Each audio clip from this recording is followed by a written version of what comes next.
और इस बहादुर लड़की ने मोदी की गुंडा रियासत को अपनी बहादुरी से मुंह तोड़ जवाब दिया। पीडीएम और पीपल्स पार्टी ने लॉन्ग मार्च का भी ऐलान कर रखा है। सब्सक्राइब करें और बेल दबाएं ताकि कोई खबर रह न जाए।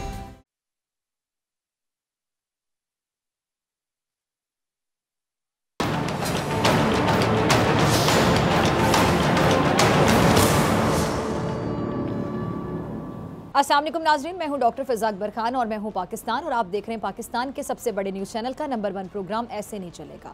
नाज़रीन, नाम नेहाद सेक्युलर भारत का मकरू चेहरा एक बार फिर से बेनकाब हो गया। मोदी सरकार ने बाहिजाब खवातीन का जीना मुश्किल कर दिया। भारतीय रियासत कर्नाटक में बाहिजाब तालिबात पर जिंदगी तंग कर दी गई। कर्नाटक हुकूमत के स्कूलों में हिजाब पर पाबंदी के खिलाफ तालिबात ने अदालत का दरवाजा भी खटखटाया, लेकिन सुनवाई नहीं हुई। बाहिजाब लड़कियों की जिंदगी इस कदर मुश्किल बना दी गई, इस कदर अजीरन बना दी गई कि आरएसएस बाहिजाब लड़कियों का रास्ते से गुजरना मुहाल कर देते हैं। आपको यकीन नहीं आता तो जरा देखिए, अपनी आंखों से देखिए। जी तो देखा आपने कॉलेज में एक लड़की को इंतहा पसंदी के नारे लगाते हुजूम की तरफ से किस तरह से हिरासा किया जा रहा है। फुटेज में आपने देखा जा सकता है कि हुजूम में शामिल जो लोग हैं वो आगे बढ़े, लड़की के सामने नारे लगाने लगे, लेकिन लड़की ने इस दौरान जो मुश्तिल हुजूम है उसे डरने के बजाय उनका भरपूर अंदाज में मुकाबला किया, ऊंची आवाज़ में अल्लाह अकबर का नारा लगाया और इस बहादुर लड़की ने मोदी की गुंडा रियासत को अपनी बहादुरी से मुंह तोड़ जवाब दिया। अब नाज़रीन, इस हवाले से भारतीय अदालतें भी मोदी के हाथों की कह लें कि कठपुतली बनी हुई हैं। मोदी का सेकुलर चेहरा बुरे तरीके से बेनकाब हो चुका है। अब हिजाब को लेकर मोदी सरकार जो फितना फैलाने जा रहा है, मैं कहती हूँ ये फितना इंशाल्लाह भारत की बर्बादी का सबब बनेगा। अब फसादात से बचने के लिए मोदी हुकूमत ने 3 दिन के लिए तालीमी इदारे बंद कर दिए, लेकिन ऐसा करने से भारत की बर्बादी थोड़ी रुकेगी। मोदी की जो कट्टर एक हिंदू सोच है, उसने कुछ दिन पहले शाहरुख खान उसके गिर्द भी घेरा तंग किया जब वो भारतीय गुलकारा लता मंगेशकर की आखिरी रसूमात की अदायगी पर पहुंचे और उन्होंने दुआ मांगने के बाद अपने चेहरे पर लगा जो मास्क उसको हटाकर उन्हें फूंक मारी थी। ये होने की देर थी कि भारतीय कठपुतली मीडिया और मोदी के जो गुंडे हैं उन्होंने तो आसमान सर पे उठा लिया। शाहरुख खान पर यहाँ तक इल्ज़ाम लगा दिया कि उन्होंने लता की मैयत के पास थूक फेंक दी है। अब देखें ज़रा इनकी सोच। भारतीय सरकार की जानिब से ये जो तकसीम का एक बीज बोया गया है वो फल तो ज़रूर लाएगा यकीनी तौर पे, यानी भारत की बर्बादी का फल लाएगा। अपनी दानिश में जो मोदी सरकार है वो अक़लियतों को दबाकर खुश हो रही है कि पता नहीं कैसी समझदारी और हिकमत से पत्ता साफ करने जा रही है, लेकिन हकीकत में भारत का ये जो पत्ता है ना काटने की तैयारी हो रही है, क्योंकि हिकमत वाले फैसले ऐसे नहीं होते। हिकमत और दानाई ये तो आपको पता है कि दिल जीतने में है, लेकिन इससे मुतालिक जो भी कहानी ना आपको ज़रा सुनाने जा रही है जो भारत में हो रहा है वो आपके सामने है। ये कहानी ज़रा सुनिएगा। एक बादशाह ने ऐलान कर रखा था कि जो कोई भी दानाई की अकल की बात करेगा या कोई भी ऐसी बात करेगा जो दिल पर असर कर जाए तो बादशाह की जानिब से अच्छी बात कहने वाले को 400 दिनार दिए जाएंगे। अच्छा, एक दिन बादशाह रियाया का हाल जानने निकला। उसने क्या देखा कि एक 90 साल की बूढ़ी औरत जैतून के पौधे लगा रही है। बादशाह ने सब देखकर बूढ़ी औरत से कहा कि तुम तो 5-10 साल में मर जाओगी और ये दरख्त 20 साल बाद फल देंगे, तो तुम्हें इतनी मुशक्क़त इतनी मेहनत करने का क्या फ़ायदा होगा जब तुम इस दरख्त के फलों का मज़ा ही नहीं ले सकोगी, मज़ा नहीं चख सकोगी। अच्छा, फिर बूढ़ी औरत ने जवाबा ने कहा कि जो हमने फल खाए वो हमारे बड़ों ने लगाए थे, हमने खुद तो नहीं लगाए थे, और अब हम जो दरख्त लगा रहे हैं इसलिए लगा रहे ताकि हमारी औलाद इसका फल खा सके। अब बादशाह को इस बूढ़ी औरत की ये बात बेहद पसंद आई। बादशाह ने अपने सिपाही को हुक्म दिया कि इस बूढ़ी औरत को 400 दिनार दे दिए जाएं। जब बूढ़ी औरत को दिनार दे दिए गए तो वो मुस्कुराने लगी। बादशाह ने पूछा कि क्यों मुस्कुरा रही हो? बूढ़ी औरत ने कहा कि जैतून के दरख्तों ने 20 साल बाद फल देना था, जबकि मुझे मेरा फल अभी मिल गया। बादशाह को उस औरत की बात भी अच्छी लगी और हुक्म जारी किया कि जिसको मज़ीद 400 दिनार दे दिए जाएँ। जब उस औरत को मज़ीद 400 दिनार दिए गए तो वो फिर से मुस्कुराने लगी। बादशाह ने पूछा कि अब क्यों मुस्कुरा रही हो? उस पर बूढ़ी औरत ने कहा कि जैतून का दरख्त पूरे साल में सिर्फ 1 बार फल देता है, जबकि मेरे दरख्त ने तो 2 बार फल दे दिए हैं। बादशाह को बूढ़ी औरत की ये बात भी बेहद पसंद आई। उसने फिर अपने सिपाही को हुक्म दिया इसको मज़ीद 400 दिनार दिए जाएँ। अब ये हुक्म देते ही बादशाह तेज़ी से वहाँ से रवाना हो गया। बादशाह की जल्दबाजी देखते हुए वज़ीर ने बादशाह से पूछा कि हुजूर आप जल्दी से क्यों निकल आए? बादशाह ने कहा कि अगर मैं मज़ीद इस औरत के पास रहता तो मेरा सारा ख़जाना खाली हो जाता, मगर औरत की हिकमत से भरी बातें कभी ख़त्म ना होती। अब इस कहानी से ये बात सीखने को मिलती है कि अच्छी बात दिल को मुतासिर करती है। नरम रवैया दुश्मन को दोस्त बनाता है। हिकमत भरा जुमला बादशाहों को भी आपके करीब ले आता है। अच्छी और जो दानाई पर मबनी बात होती है ना, दुनिया में आपके दोस्त बढ़ाती है, दुश्मन कम करती है। आप मालो दौलत से सामान खरीद सकते हैं, लेकिन दिल की खरीदारी सिर्फ अच्छी बात से कर सकते हैं। लिहाजा दिल के खरीदार बने, माल के तलबगार ना बने। अब नाज़रीन, ये बात फैंटेसी की दुनिया में देखी जाए तो बहुत दिलकश मालूम होती है, लेकिन जैसे ही हम हकीकत और खुसूसी तौर पे सियासत की सरहद में दाखिल होते हैं तो यहाँ पे हमें कोई भी ऐसा नज़र नहीं आता है जो दिलों को फतह करे, दिलों को जीते। हमें सियासत में ना ऐसे लोग बहुत कम तादाद में दिखाई देते हैं, अगर वो भी तो बड़े नायाब नज़र आते हैं, नायाब होते हैं, जो अपनी ज़ात से दूसरों के लिए फ़ायदा मंद साबित हों। यहाँ ख़रीदार तो बहुत हैं, लेकिन ये ख़रीदार दिल के ख़रीदार नहीं हैं, इक़्तिदार के ख़रीदार हैं, अपने अपने मुफाद के ख़रीदार हैं। अब जैसा कि हुकूमत के नज़दीक अपोजिशन एनआरओ का सौदा तय करना चाहती है, इक़्तिदार की मंजिल तक रसाई का सौदा करना चाहती है, और हुकूमत इसके दरमियान बहुत बड़ी रुकावट बनी हुई है। इसलिए अपोजिशन हुकूमत को ख़त्म करना चाहती है। बज़ाहिर जो अपोजिशन है उसके पास हुकूमत का बोरिया बिस्तर गोल करने के लिए कई ऑप्शंस मौजूद हैं, जैसे कि लॉन्ग मार्च, धरना, अदम एतमाद की तहरीक, असम्बलियों से इस्तीफ़े का ऑप्शन, ये सब अपोजिशन के ऑप्शंस हैं। लेकिन इस वक्त अदम एतमाद की तहरीक को अपोजिशन की जानिब से एक मौसर ख्याल किया जा रहा है कि बेस्ट ऑप्शन ये है। शहबाज शरीफ साहब और बिलावल ज़रदारी साहब के दरमियान ये जो लाहौर की अहम बैठक हुई थी, उसमें तय पाया कि जी वो अब एक दूसरे को किसी किस्म का कोई धोखा नहीं देंगे और सब साथ मिलकर हुकूमत को रुखसत करेंगे। पता ये भी चला है कि नून लीग के कायद नवाज शरीफ साहब ने अपने छोटे भाई शहबाज शरीफ साहब को फ्री हैंड दे दिया कि जी वो पीडीएम के साथ मिलकर जो मर्जी ऑप्शन इस्तेमाल करें, चाहे तहरीक अदम एतमाद हो, इस्तीफ़े हों, लॉन्ग मार्च हो, बस हुकूमत का खात्मा होना चाहिए हर हाल में। अब इस बात को और नून लीग पीपल्स पार्टी में ये जो राब्ते देखकर लग रहा है कि जी अपोजिशन जमातें अब एक दूसरे पर एक बार फिर से एतमाद करने का रिस्क लेने के लिए तैयार हो गई। ये रिस्क ही है, ज़ाहिरी बात है, जब इतनी बार एक दूसरे के एतमाद को ठेस पहुँचाई। अब देखते हैं इस बार क्या होता है। लेकिन इस बार अपोजिशन शायद कच्ची गोलियाँ खेलने के बजाय अपनी जो हिकमत अमली है उस पर मजबूत जोड़ होता है ना, वो लगाने के चक्करों में कि वो मजबूत जोड़ लगाना चाहती है, क्योंकि कच्ची गोलियां बहुत बार खेल ली। अब इनके पास शायद उनको भी लगता है कि अब हमारे पास भी बार बार कितने मौके आएंगे। अब इसीलिए अब अपोजिशन की जो नज़रें हैं ना वो हुकूमती इत्तेहादियों पे आके ठहर गई हैं।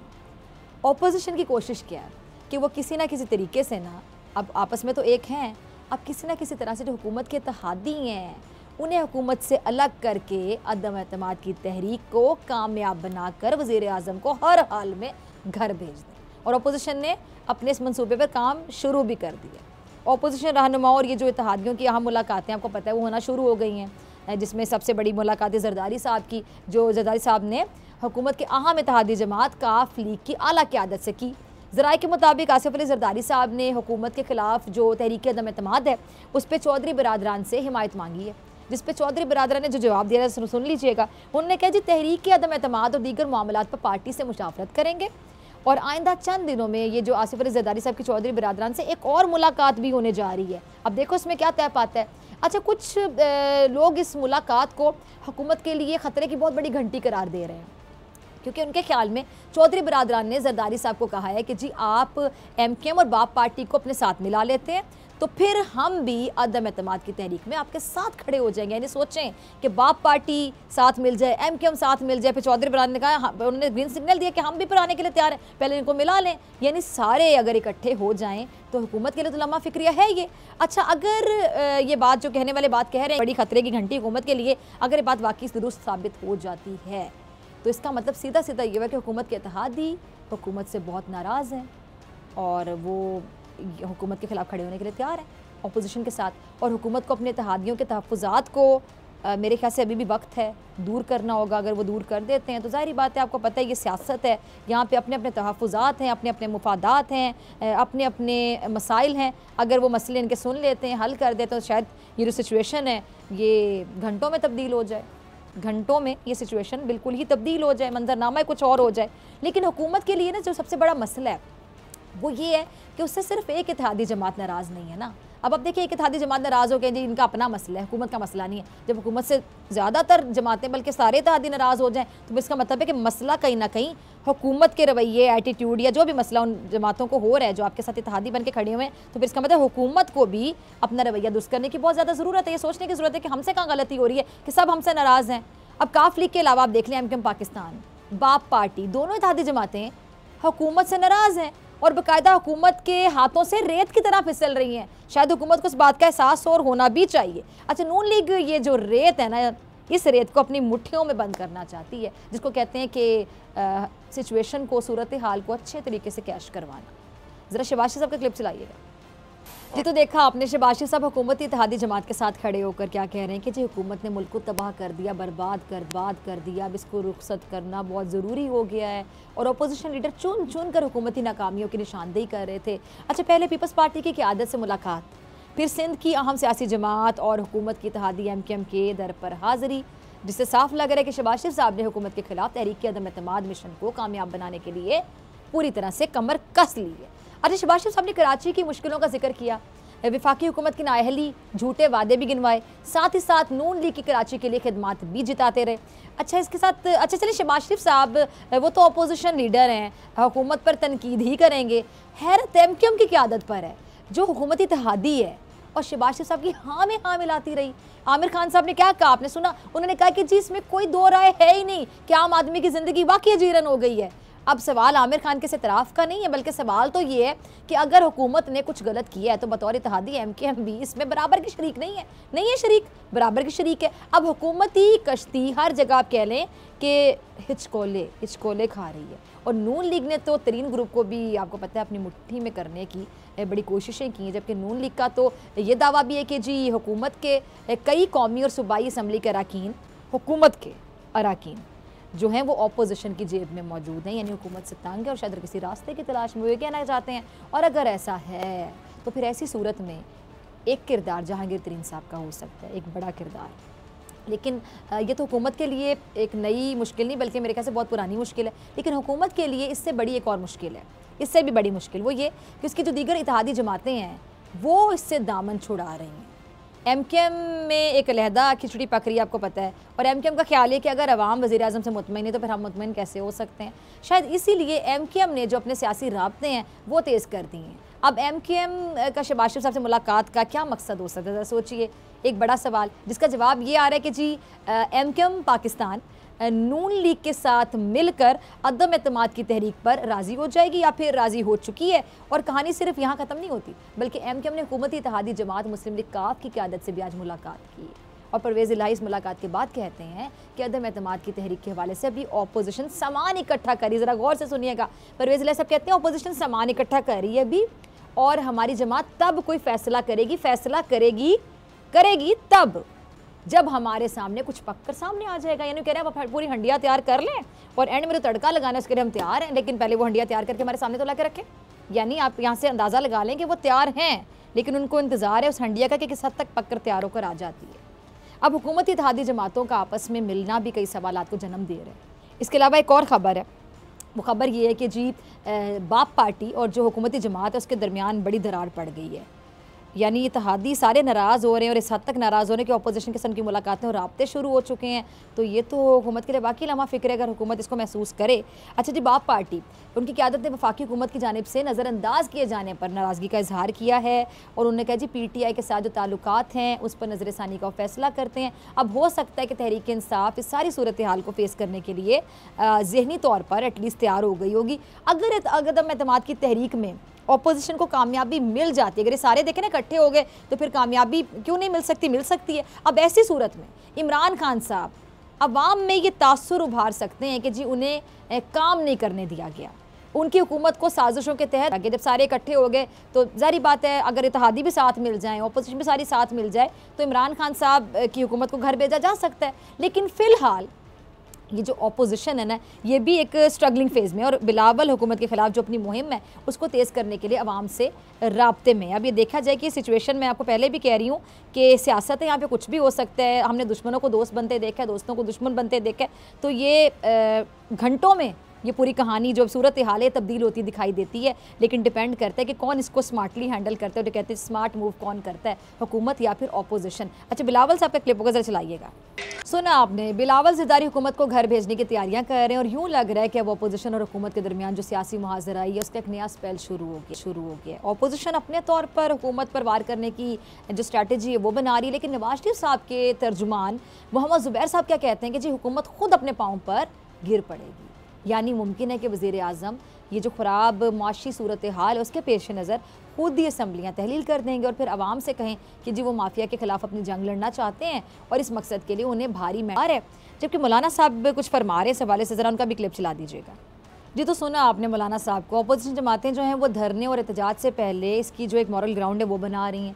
अब मौलाना साहब एक ही बात को आपने सुना होगा कि बार बार दोहरा रहे हैं कि हुकूमत ने महंगाई का तूफ़ान बर्पा कर दिया, महंगाई महंगाई महंगाई। मौलाना को शायद अब ये उम्मीद नज़र आ रही होगी कि अगर अब की बार उनके साथ दीगर जमातों ने हाथ नहीं किया तो वो हुकूमत को ज़ेर करने में कामयाब हो जाएंगे। लेकिन लाहौर में बिलावल और शहबाज साहब के दरमियान जो होने वाली मुलाकात है ना, उसमें मौलाना मौजूद नहीं थे। अब इतनी अहम मुलाकात, इतनी बड़ी मीटिंग और उसमें मौलाना का ना होना, इससे अब एक बात जो अंदाज़ा लगाया जा रहा है वो ये कि नून लीग और पीपल्स पार्टी अगर एक बार फिर से मिल जाती हैं तो JUI और PDM के सरबरा एक बार फिर से अकेले हो जाएंगे, तन्हा हो जाएंगे। वही सिचुएशन कि मैं और मेरे साथ भी मैं। लेकिन अब जो सूरत हाल है वो अब थोड़ी ऐसी पैदा हो रही है कि ऑपोजिशन को ना चाहते हुए भी कह लें कि रिस्क लेना पड़ रहा है। ये रिस्क है, इनको भी पता है कि रिस्क ले रहे हैं क्योंकि उंगलियां ऑपोजिशन की सियासत पे उठ रही हैं। अब इसलिए ऑपोजिशन या तो संजीदा होने की कोशिश कर रही है या फिर सिर्फ संजीदा होने का तासुर दे रही है, क्योंकि ये बात भी सच है कि अब अगले जो आम इंतखाबात हैं उसका मरहला भी करीब है। इसलिए जो हर सियासी जमात है उसकी इनफरादी सतह पर ये कोशिश है कि जी वो किसी तरीके से खबरों की जीनत बनी रहे। और इसलिए कुछ नाक़िदीन ये कह रहे हैं कि जो सब सियासी जमातें हैं ये सिर्फ सियासी पॉइंट स्कोरिंग पे लगी हुई हैं, क्योंकि आपको पता है कि अगले इंतखाबात का वक्त बहुत है। और शायद ये वजह है कि शाहिद खकान अब्बासी साहब वो कुछ फरमा रहे हैं, ज़रा चलाइएगा। उनको बड़ा सिंध का बड़ा ख्याल आ गया है, ज़रा चलाइएगा। ये तो सुना आपने शाहिद खकान अब्बासी साहब को, वो सिंध हुकूमत पे बाकायदा तनकीद कर रहे हैं और वो भी ऐसे वक्त में जहाँ पीपल्स पार्टी और नून लीग एक दूसरे के करीब आ रही हैं। लेकिन अब्बासी साहब को अब शायद इस मौके पर पीपल्स पार्टी पर तनकीद करना कहाँ से याद आ गया, ये समझ नहीं आ रही। अच्छा, अब सवाल क्या उठाया जा रहा है कि क्या जो अब्बासी साहब है, शाहिद खकान अब्बासी साहब, शहबाज शरीफ साहब की कोशिशों को रायगा करना चाहते हैं? और अगर ऐसा है यानी वो करना चाहते हैं तो ये काम इनफरादी सतह पर अब्बासी साहब अकेले नहीं कर सकते। ज़रूर उन्हें अपनी पार्टी की आला क़यादत में से किसी ने ऐसा करने को कहा होगा। मतलब बिल्कुल सिंपल सिचुएशन है। अब मैं आपको ज़रा याद करवाना चाहूँगी नाज़रीन कि शाहिद खकान अब्बासी साहब, ये शाहिद खकान अब्बासी साहब ही थे ना जिन्होंने पीपल्स पार्टी को एक नोटिस भेजा था, शोकोज़ नोटिस, और उस नोटिस के बाद पीपल्स पार्टी ने PDM से अपने रास्ते अलग कर लिए थे। और अब्बासी साहब ने यह दावा भी किया था कि जिस सिंध पर जो हुकूमत करने के लिए नून लीग की मुतबादिल क़यादत सिंध के अवाम के पास मौजूद है। यानी कोई सिंध में पड़ाव डालने की बातें कर रहा है, कोई वफाकी हुकूमत के ख़िलाफ़ पेशकदमी की बात कर रहा है। अच्छा, और हुकूमत अब क्या करने जा रही है कि हुकूमत जो है ना वो अपोजिशन को जवाब देने के लिए अवामी राब्ता मुहिम जो है वो तेज़ करने जा रही है। फ़ैसला कर लिया हुकूमत ने और फ़ारूक हबीब साहब इस हवाले से वाज़ेह फरमा रहे हैं कि जी अब इमरान खान साहब यानी वज़ीर आज़म साहब खुद अवाम में हुआ करेंगे, यानी अवाम के दिल जीते जाएंगे, अवाम में रह कर अवाम से बात करके। ये फ़ारूक हबीब साहब का क्लिप होगा, ज़रा टीम चलाइएगा। अच्छा, ये PTI का प्लान है कि जी अब हर सूबे, हर शहर, हर गली में इमरान खान साहब अवामी राब्ता मुहिम को बढ़ाएंगे। KPK में शिकस्त के बाद वज़ीर आज़म साहब ने शायद कमर कस ली है और प्राइम मिनिस्टर इमरान खान साहब ने बल्दियाती इंतखाबात के लिए जो अवामी राब्ता मुहिम है वो शुरू करने का फ़ैसला किया है। अब इमरान खान साहब खुद अवाम में जाएंगे। अब हुकूमत का ये अवामी राब्ता मुहिम के आगाज़ करने का जो मकसद है ताकि हुकूमत अवाम को जो अपनी कारकर्दगी है उससे मुतालिक अपडेट कर सके। यानी हुकूमत ने अवाम की नाराज़गी ख़त्म करने का बाकायदा एक मनसूबा बना लिया है।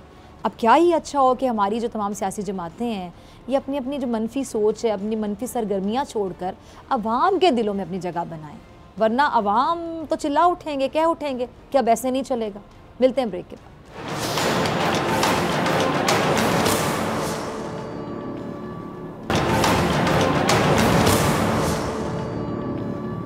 वेलकम बैक नाजरीन। ऑपोजिशन जमातों का कभी लॉन्ग मार्च का प्लान बनता है, कभी अदम एतमाद, कभी इन हाउस तब्दीली का शोर, और अब एक बार फिर ऑपोजिशन जमातों ने इन हाउस तब्दीली को फोकस कर लिया। मुख्तलिफ जमातों के रहनुमाओं की आपस में जो मुलाकातें हो रही हैं वो भी आपके सामने, और इसके साथ साथ PDM और पीपल्स पार्टी ने लॉन्ग मार्च का भी ऐलान कर रखा है। अच्छा, ऑपोजिशन की एक और पार्टी जमात इस्लामी, जिसने कराची में बल्दियाती निज़ाम के खिलाफ आपको पता है बड़ा कामयाब धरना दिया था। इसके बाद जमात इस्लामी के अमीर सिराजुल हक साहब ने ऐलान किया था कि जमात इस्लामी महंगाई और मिनी बजट के खिलाफ 101 धरने देगी और कराची से खैबर तक एहतजाज होगा।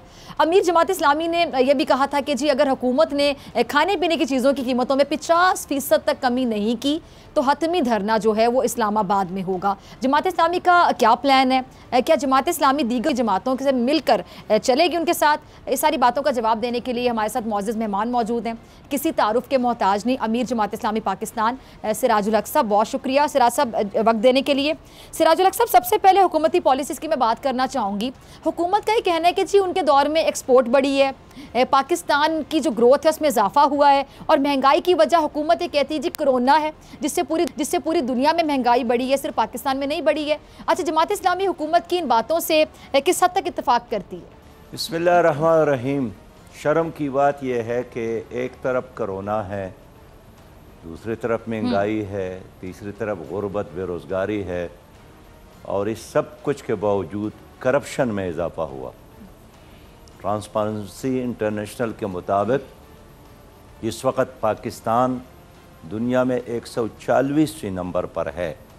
यानी हम सूडान और सोमालिया के सब में खड़े हो गए। हमारा पासपोर्ट का जो वज़न और कदर है दुनिया के कमज़ोर 4 पासपोर्टों में है।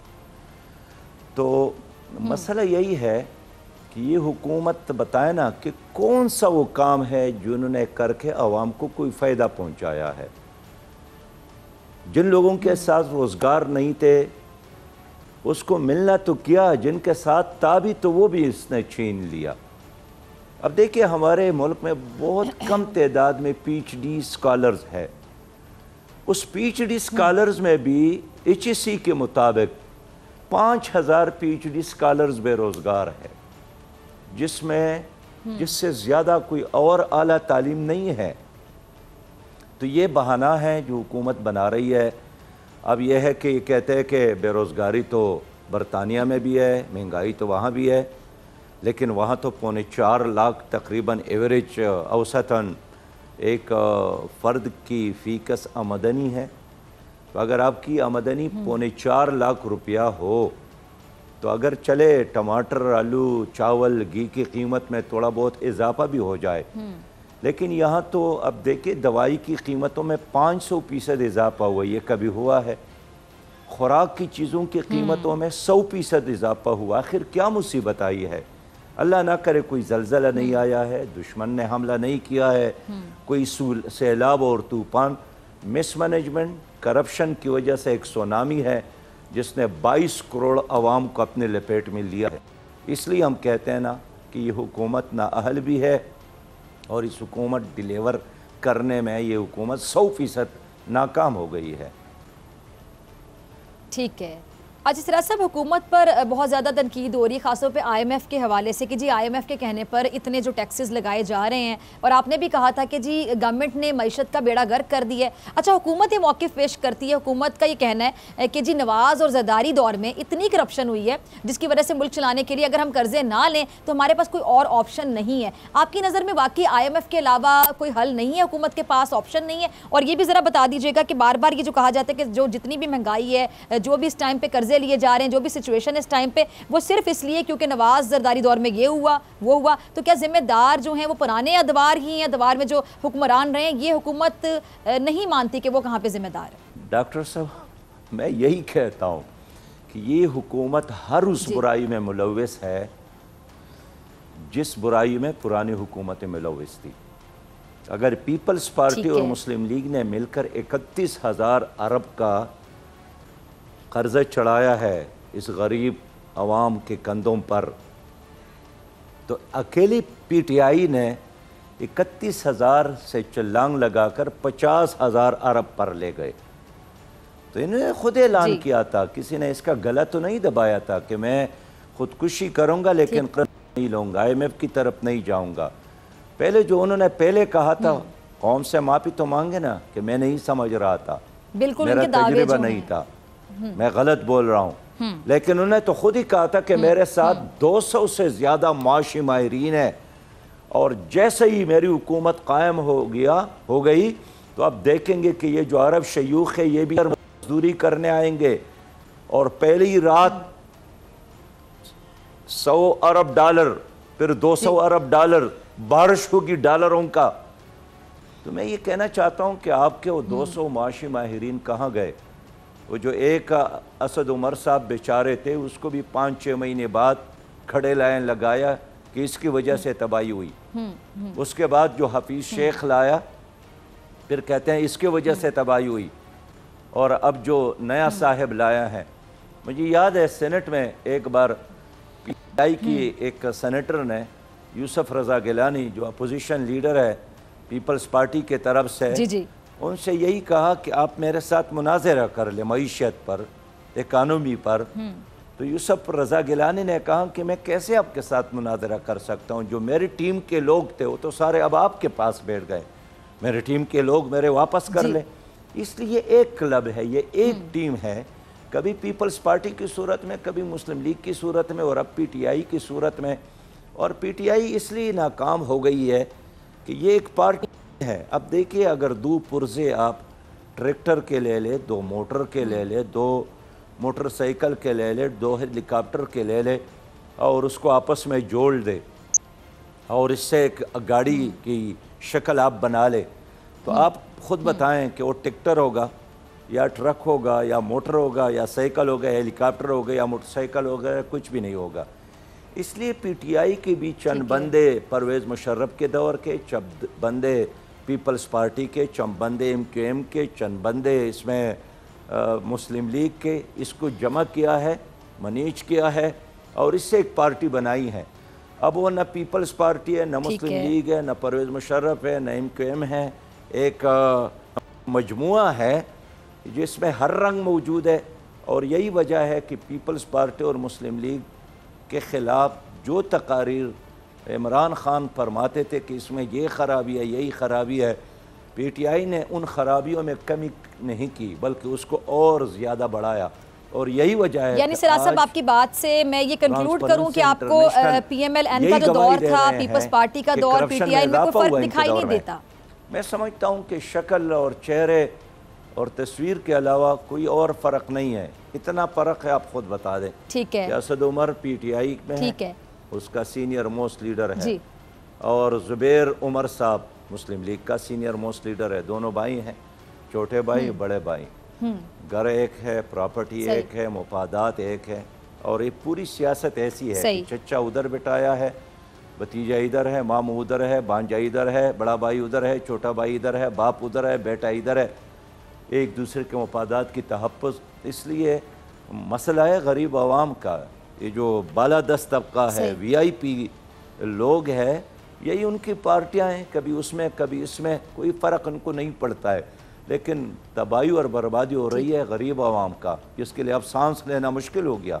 ठीक है। अच्छा सिराज साहब, ये महंगाई के हवाले से हुकूमती मौक़िफ़ ये भी सामने आता है कि जी माफिया है जो कि बड़ा एक्टिव है, लेकिन मैं अक्सर ये अपने प्रोग्राम में सवाल उठाती हूँ कि फिर माफिया को कंट्रोल करना तो सिटिंग गवर्नमेंट का काम है ना।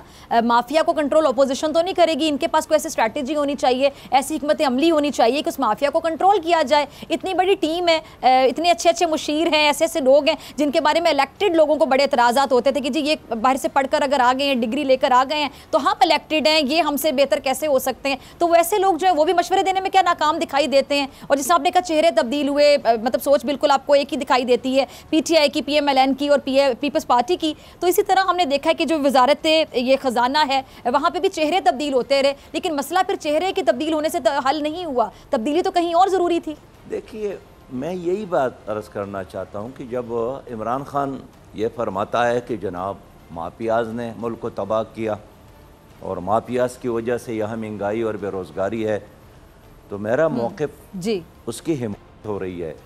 कल भी यही माफियाज किसी और पार्टी के नाम से थे, आज वही माफिया पीटीआई के नाम से। हाँ। अब देखें, सबसे पहला स्कैंडल आया दवाइयों का, अब पता चला वज़ीर सेहत इन्वॉल्व है।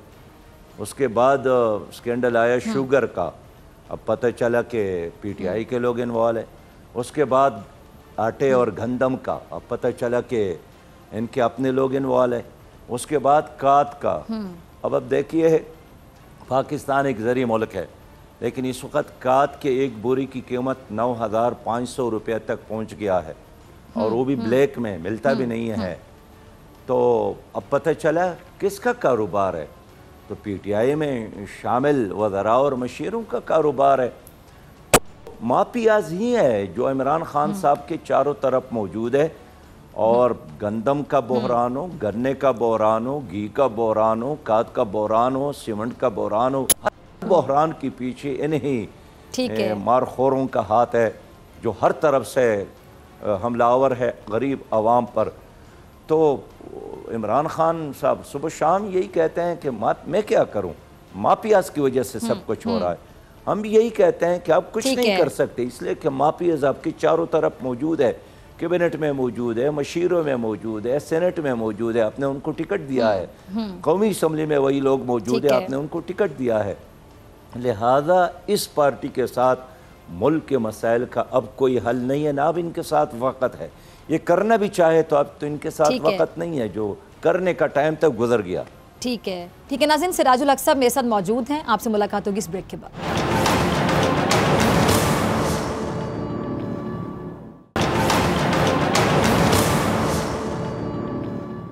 वेलकम बैक नाजरीन। अमीर जमात इस्लामी पाकिस्तान सिराजुल हक साहब मेरे साथ मौजूद हैं। जी सिराज साहब, आपकी तरफ आना चाहूँगी। पीपल्स पार्टी और हमारा कुर्बतें बढ़ रही हैं, दूरियां ख़त्म हो रही हैं, इनकी दोस्तियां बढ़ रही हैं, दोबारा से दोस्ती होगी। वो कहते हैं जी कि हमने अवाम की मुश्किलात को मद्देनज़र रखते हुए दोबारा से अपने ताल्लुकात बेहतर किए, हम इकट्ठे हो गए हैं। तो कितनी देर तक अब इकट्ठे रहेंगे ये, और बाकी जो कहते हैं दावा करें हुकूमत को गिरा के ही दम लेंगे, तो आपको लगता है कि इनके दावे दुरुस्त साबित होंगे? और नवाज़ लीग और पीपल्स पार्टी के हवाले से आपको मैंने शायद कहीं बोलते सुना था कि आपका ये कहना है कि वो संजीदा नहीं है हुकूमत गिराने में, तो आपको क्यों लगता है कि ये दोनों पार्टी संजीदा नहीं है? तो क्या ये टाइम पास कर रहे हैं, ये अपना वक्त ज़ाया कर रहे हैं, कौम का वक्त ज़ाया कर रहे हैं, ये क्या चाह रहे हैं फिर अगर ये संजीदा नहीं है? देखिए, ये तो शहजादों की सियासत कर रहे हैं ना जी, शहजादों और शहजादियों की। इससे गरीब आवाम का क्या लेना देना? सुबह लड़ते हैं, शाम आपस में फिर दोस्त बन जाते हैं, बहन भाई का नारा लगाते हैं, अगले दिन फिर लड़ते हैं। ना आवाम के लिए इनकी दोस्ती है आपस में, ना आवाम के लिए दुश्मनी है आपस में। न कोई उसूल पर झगड़ा है, न कोई नज़रिए पर झगड़ा है, मुफादात के असीर है, मुफादात के ग़ुलाम है। इसलिए पीपल्स पार्टी और मुस्लिम लीग और पीटीआई में जो फ़र्क करता है वो शायद सियासी आदमी नहीं होगा। इनकी सियासत है कि इनका काबा जो है वो एक है, वर्ल्ड बैंक और IMF के दहलीज पर सब सच दरेज है इस वक्त। तो मैं इसलिए अगर कोई इसको संजीदा लेता है तो मर्ज़ी है, लेकिन सच्ची बात यह है कि पीपल्स पार्टी और मुस्लिम लीग और पीटीआई के माशी पॉलिसियों में कोई फ़र्क नहीं है, तालीमी पॉलिसियों में फ़र्क नहीं है, खारजा पॉलिसी में कोई फ़र्क नहीं है, कोई बिहेवियर और सियासत में कोई फ़र्क नहीं है। इतना है कि पीपल पार्टी वाले कहते हैं कि घोड़ा हमें दे दो ताकि हम सवारी कर ले। शहबाज शरीफ साहब कहते हैं कि मुझे सवारी करने दें। दोनों के फिर निचले दर्जे के जो शहजादी हैं उनके दरमियान भी इस पर लड़ाई है। तो ये सारी लड़ाइयाँ जो हम कर रहे हैं ये आवाम के लिए नहीं है, ये आपके लिए नहीं है कि उनको आपकी फ़िक्र पड़ी है कि डॉक्टर साहिबा की तनख्वाह क्यों कम है, या गरीब आदमी की मजदूरी क्यों कम है, या बेचारा गरीब आदमी क्यों भूखा सोता है, या इलाज की सहूलियात क्यों नहीं है, या 102 करोड़ बच्चे तालीम से क्यों महरूम है, या 70 लाख नौजवान बेरोज़गार क्यों हैं, या करोड़ों नौजवान शरह गुर्बत के नीचे ज़िंदगी गुजारने पे। ये उनका प्रॉब्लम नहीं है, ये मेरा प्रॉब्लम है, ये आपका प्रॉब्लम है, ये गरीब इंसान का प्रॉब्लम है, ट्रक ड्राइवर किराए के घर में रहने वालों का। ये दर्द या मैं जानता हूँ या आप लोग आम लोग जानते हैं। ये तो एक अपर क्लास है, एक खलाई मखलूक है। कभी कभार आते हैं इलेक्शन के दौरान इलेक्शन ख़त्म होता है, दोबारा अपने बंगलों में और बाहर के सैर सपाटों में मसरूफ़। इसलिए मैं आवाम की खिदमत में ये अर्ज़ करना चाहता हूँ कि इस सियासत से तौबा करना चाहिए जो अब तक यहाँ जारी है। इस मुल्क को एक नज़रियाती पार्टी की ज़रूरत है, एक मुनज़्ज़म जमात की ज़रूरत है जो करप्शन पाक हो, करप्शन से। तो करप्शन का ख़ात्मा वो जमात कर सकती है जिनका अपना दामन पाक हो। अब देखें डॉक्टर साहब, पनामा पेपर में पनामा लीक्स में किन के नाम थे? इन पार्टियों के लीडरों के नाम थे। पंडोरा पेपर्स में किन के नाम है? इन पार्टी के लीडरों के नाम है। बैंकों से कर्जे लिए हैं तो इन्होंने लिए हैं। नेब के यहाँ किसके केसेस है? तो इन्हीं के केसेस है। तो सुबह और शाम इन्हीं लोगों ने तबाह और बर्बाद किया। हम इसलिए अवाम को समझाना चाहते हैं कि इनकी सियासत शहजादों की सियासत है। आपको उस सियासत की ज़रूरत है जिसके नतीजे में गरीब आदमी ईवानों में पहुंचे और अपने मुस्तकबिल के हवाले से, तकदीर के हवाले से फैसले करे और हिम्मत करे। अच्छा सिराज साहब, अगर आपको पीडीएम के महंगाई मार्च या फिर ये जो पीपल्स पार्टी के लॉन्ग मार्च में शिरकत की दावत मिले तो आप किसकी दावत एक्सेप्ट करेंगे? देखिए, हमारा तो एक क्लियर एजेंडा है, पाकिस्तान में अल्लाह का दीन गालिब हो। अल्लाह का दीन गालिब होगा, मईशत ठीक होगी, अदालत ठीक होगी, सियासत ठीक होगी, इंसाफ होगा, महमूद और अयाज एक सब में नज़र आएगा, मदीना की तरह एक रहमत का, बरकत का, शफ़क़त और भाईचारे और मोहब्बत का निज़ाम होगा। इन लोगों की सियासत मदीना के तरफ नहीं जा रही है, ये वर्ल्ड बैंक और IMF की तरफ जा रहे हैं। इसलिए हम PDM से भी दूर है, उनके साथ शरीक नहीं है कि PDM का एजेंडा भी इस्लामी निज़ाम नहीं है। PTI का एजेंडा और मुस्लिम लीग का एजेंडा भी मुफादात का एजेंडा है, इस्लामी निज़ाम का एजेंडा नहीं है। हम यही चाहते हैं सूदी मईशत का खात्मा हो। ठीक है, इसलिए कि सूदी मईशत अल्लाह ताला के साथ ऐलान जंग है। ये यहूदियों का निज़ाम है, ये डर्टी सिस्टम है, इसमें इंसान तरक्की नहीं करता है। अगर अल्लाह ने हुक्म दिया है कि बंद करो, ये मेरे साथ जंग है, फिर कौन है हुकूमत और कोई लीडर जो कहते हैं कि नहीं मैं ये जंग जीतूंगा अल्लाह से? आप अल्लाह से नहीं जीत सकते। हम चाहते हैं कि जो खुराक की चीज़ें हैं, मैं गाड़ी की बात नहीं करता हूँ, एयर कंडीशन की बात नहीं करता हूँ, सामान ऐश और इशरत की बात नहीं करता हूँ, आटा की बात करता हूँ, घी की बात करता हूँ, चाय की बात करता हूँ, चावल की बात करता हूँ, बिजली की बात करता हूँ, उसकी कीमतों में 50% कमी करें। मेरा मुतालिबा यही है कि स्टेट बैंक पाकिस्तान का है, आपने IMF के $1 अरब के लिए उसको हवाले किया और आपकी हमारी खुद मुख्तारी ख़त्म हो रही है। पहले कश्मीर हवाला किया बग़ैर जंग के, आप स्टेट बैंक उनके हवाले किया।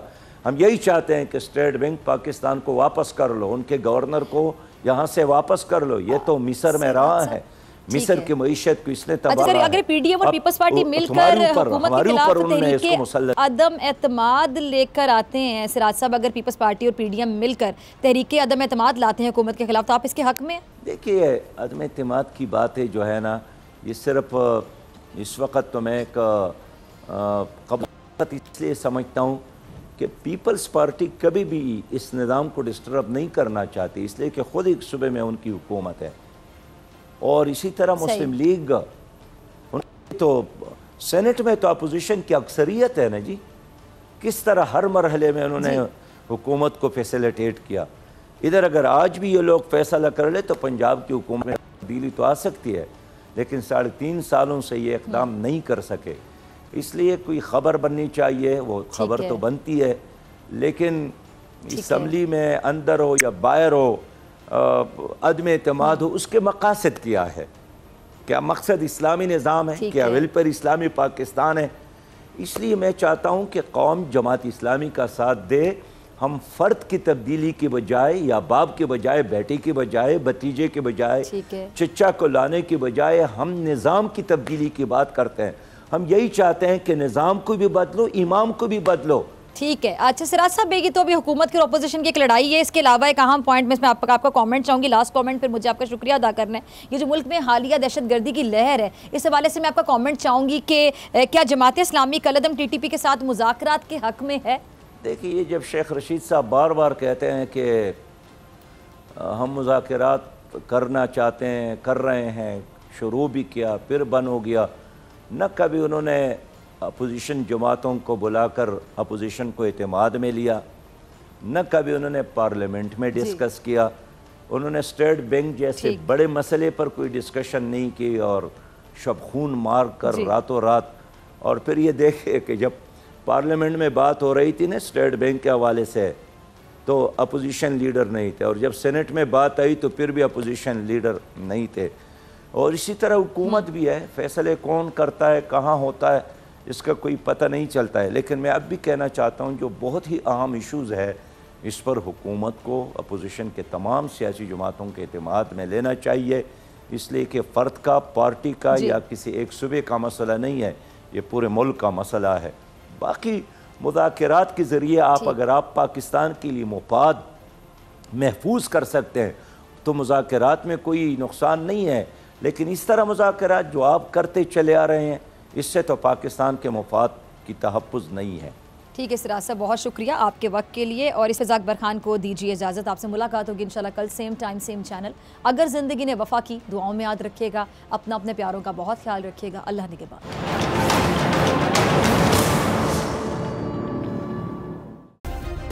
सब्सक्राइब करें और बेल दबाएं ताकि कोई खबर रह न जाए।